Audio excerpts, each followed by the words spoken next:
அனைவருக்கும் வணக்கம். எபிசோட் 3. போன எபிசோட்ல பிரார்த்தனா அவங்க அத்தை பொண்ணு கிட்ட போய் மேரேஜ் பிடிக்கல நிறுத்துங்கன்னு சொல்றதையும் அவங்க அத்தை பொண்ணு கிட்ட திட்டு வாங்கிட்டு வர்றதையும் பார்த்தோம். மாப்பிள்ளை ஜீவன் கோவையை சேர்ந்தவன். ஒரு அண்ணன், ஒரு தம்பி, தங்கை ஒருத்தி.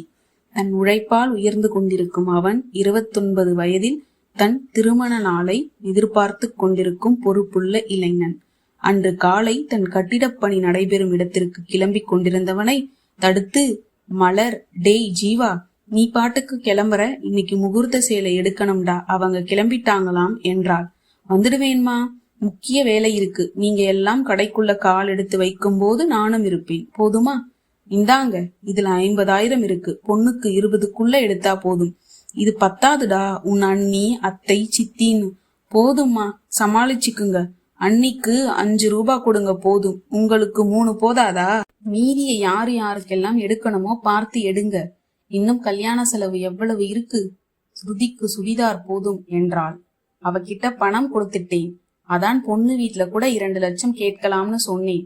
நீ என் பேச்சை கேட்டையா? இப்ப பிச்சி பிச்சி செலவு பண்ணு. தாலி 5 பவுன் போதும் சொன்னேன், 9 பவுனில் உருட்டுன. கும்பிடு கட்டிக்கு 1 காப்பு போதும்னு சொன்னேன், சோடி வாங்கின. என் பேச்சை கேட்டால்தானே? இப்ப கஷ்டப்படு என்றவள், ஆமா, உன் தம்பிக்கு ஜவுளி எடுக்க காசு? எடுக்கலாம்மா, எனக்கு வாங்கும் போது வாங்கலாம். இன்னும் வரவேண்டிய இடத்துல இருந்து பணம் கிடைக்கல. உன் அண்ணி வீட்டுல நிறைய வாங்கினோம், தாராளமா செலவு பண்ணினோம். உன் தம்பி காச்சுமிப்படி நச்சு பிச்சு குடும்பத்துல பொண்ணு எடுக்காம பெரிய இடமா பாக்கணும். நாராவாயன் வீட்டில எடுத்தாலும் நச்சுவாயின் வீட்டில் எடுக்க கூடாதுன்னு சொல்வாங்க. சரியாத்தானே இருக்கு? சரிம்மா, கிளம்புற வழியை பாருங்க. எத்தனை மணிக்கு கிளம்புறீங்க சொன்னீங்கன்னா ரவியை கார் எடுத்துட்டு வர சொல்றேன். 10 மணிக்கு வர சொல்லு. சரி, பார்த்து கவனமா வாங்க. பணம் பத்திரம். ஆமா, 1,00,000 ரூபாய் கொடுத்துட்டாரு. பக்கத்து வீட்டுக்காரி மவன் கல்யாணத்திற்கு 1,50,000 லட்சம் ரூபாய் எடுத்துட்டு போனான். போகும்போது அவ்வளவு பந்தா. தம்பி கல்யாணத்துல பாத்துக்கலாமா? அது எங்களுக்கு தெரியும். நாங்க எவ்வளவு பெரிய இடத்தில் முடிப்போம். மறுபடியும் தாயார் பழைய இடத்திலேயே வந்து நிற்கவும், சரிம்மா, நான் கிளம்புறேன், கடைக்கு வந்தவுடன் போன் பண்ணுங்க. ஆர்வமே இல்லாமல் சொன்னாள். பெண் வீட்டிலிருந்து பிரார்த்தனாவின் தாயார், ராதா, அத்தை, பிரேமா, சித்தி, ராணி என 5 பேர் வந்திருந்தனர். நான் வரல என்று மணப்பெண் மறுக்கவும், விடுங்க அத்தை, அங்க வந்து மூஞ்சியை 8 முழத்துக்கு தூக்கி வச்சுட்டு நிப்பா, நமக்குத்தான் தர்ம சங்கடம் என்றாள் கோமதி.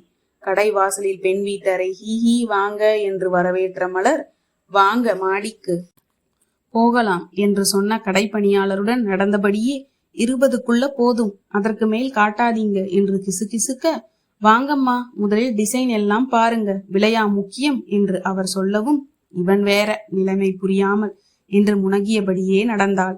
சிறிது நேரத்தில் வந்த ஜீவனிடம் ராதா மரியாதை நிமித்தம் ஓரிரு வார்த்தைகள் பேசிக்கொள்ள கோமதிதான் சகஜமாய் பேசினாள்.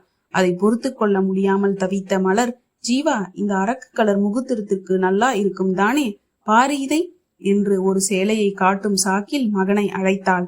அரக்கா? ஜீவன் அவகிட்ட ஏற்கனவே இந்த கலர் இருக்கு.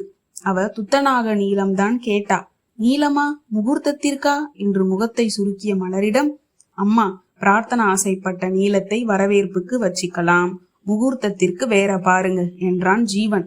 2 சேலையா? பாருங்கம்மா, பயல் இப்படவே இப்படி மயங்கி போய் அவங்க ஆடுற ஆட்டத்துக்கெல்லாம் ஆடுறானே. கணவனிடம் முணுமுணுத்தாள் மலர். இறுதியில் ஒரு வழியாய் இளவாட மல்லி நிறமும் இளரோஜா வண்ணமும் கலந்த சேலை எல்லோருக்கும் பிடித்து போனது.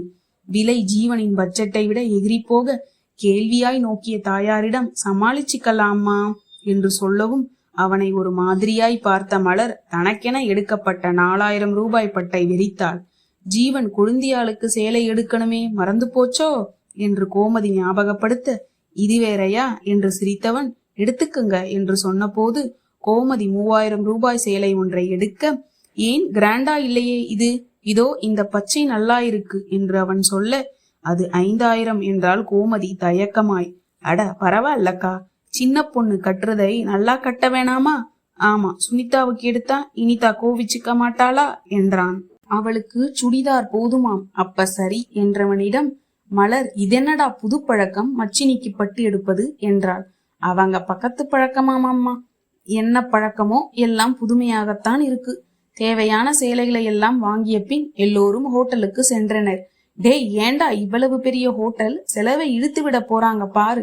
பேசாம வாமா, வந்தவங்களை கவனிக்க வேணாமா, கேட்டா வருத்தப்பட மாட்டாங்களா என்று தாயை அடக்கிய ஜீவன் பெண் வீட்டாரை விழுந்து விழுந்து கவனித்தது தன் மனைவிக்கு பிடிக்கவில்லை என்பதை உணர்ந்து கொண்ட முரளி இப்போது எதற்காவது வாயை திறந்தால் அவ இருக்கிற கோபத்துல பிடுங்கி தின்று விடுவாள் என்று மௌனமாகவே இருந்து விட்டார்.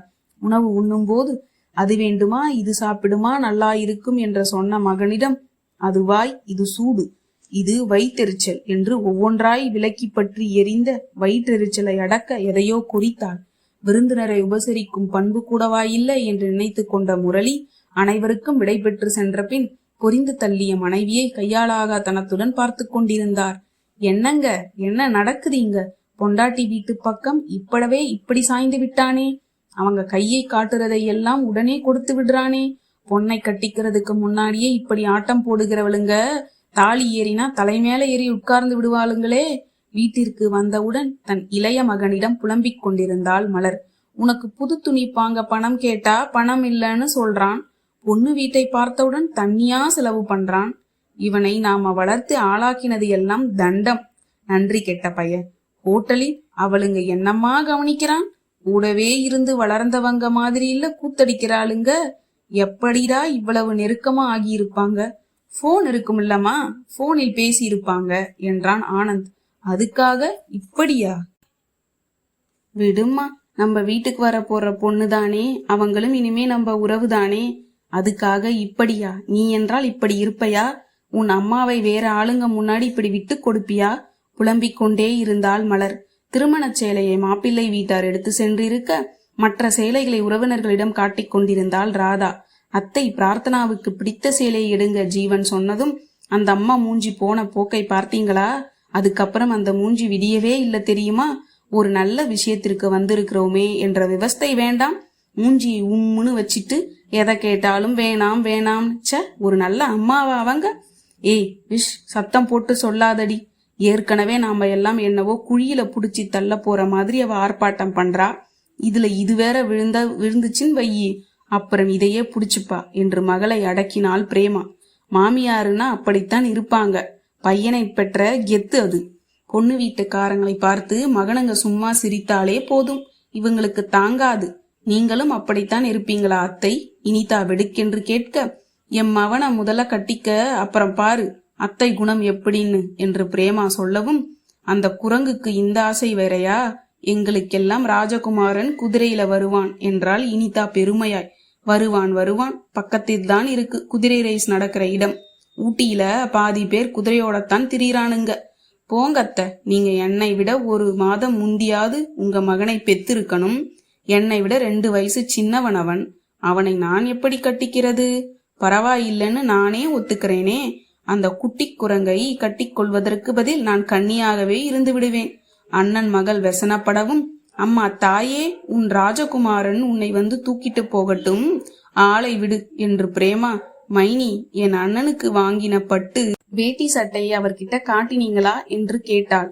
ஆமா, உங்க அண்ணன் என்றைக்கு நிதானமா இருந்தாரு? விளக்குமாருக்கு பட்டு குஞ்ச மாதிரி இவருக்கு 2000 தண்டம் என்று ராதா சலித்து கொள்ள, மைனி, அவர் மட்டும் கல்யாணத்தன்னைக்கு தண்ணி போடட்டும், நானே ரூமுக்குள்ள போட்டு பூட்டி வச்சிடுவேன் என்றாள் பிரேமா.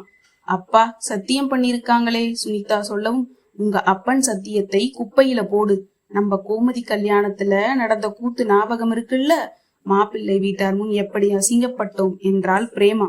மாமாவை வழிக்கு கொண்டு வர ஒரே ஒரு வழிதான் இருக்கு என்ற சுதீப் எல்லோரும் அவனை ஆர்வமாய் பார்த்து கொண்டிருக்க, 1000 ரூபாய்க்கு பாட்டல் வாங்கி கொடுத்து ஒரு ரூமில் அடைச்சு போட்டு விடணும்.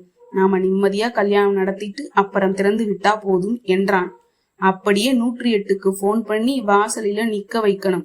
ஆளை பாரு, ஐடியா சொல்லுவான்னு பார்த்தா கொலைக்கேசை இழுத்து விடுவான் என்றாள் பிரேமா. அவருக்கு 2000 ரூபாய்க்கு பட்டு துணி எடுத்ததற்கு பதில் அந்த பணத்தை கையில கொடுத்திருந்தா அவர் எவ்வளவு சந்தோஷப்பட்டிருப்பார். ஒரு நாள் தலைமறைவா இருங்கன்னு சொன்னா சந்தோஷமாய் போயிருப்பாரே. என்கிட்ட ஐடியா கேட்க கூடாதா? இப்ப 2000 ரூபாயும் போச்சு, உங்க நிம்மதியும் போச்சு என்று சுதீப் சொல்லவும், இப்ப வாயை மூட போறியா இல்லையா? பெரிய மனுஷன் மாதிரி பேசுற என்று மகனை பிரேமா அடக்கவும், நல்லதை சொன்னா கேட்க மாட்டீங்களே, எழுந்து வெளியே சென்றான் சுதீப். அடுத்த எபிசோட் நாளைக்கு பார்க்கலாமா?